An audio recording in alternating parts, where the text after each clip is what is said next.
Narito po tayo ngayon sa lungsod ng Las Piñas. At makikita po natin ang isang puno ng langka at ang kanyang mga bunga na nakayapos sa kanyang katawan. Yan po ang masagana niyang bunga.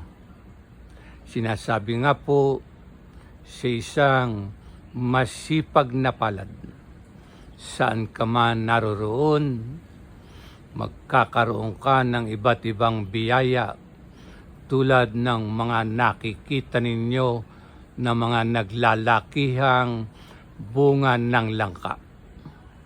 Mga ilang buwan pa po, araw o linggo, ang matamis niyang bunga ay ating matitikman.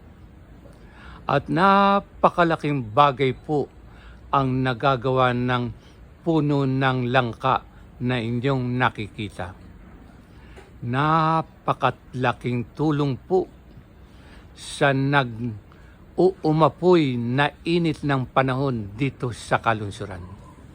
Sa aming pong kinatatayuan, naiibsan po ang init ng panahon na nararanasan ngayon sa maraming panig ng kalungsuran dito sa Kalakhang, Maynila. Makikita po ninyo na kumakaway-kaway pa ang mga sanga ng puno ng langka na nagsisilbing isang malaking pamaypay na bumabawas sa mainit na kapaligiran. At minsan pa po, tingnan natin ang biyaya ng puno ng langka, ang kanyang mga naglalakihang bunga. Salamat po sa araw na ito.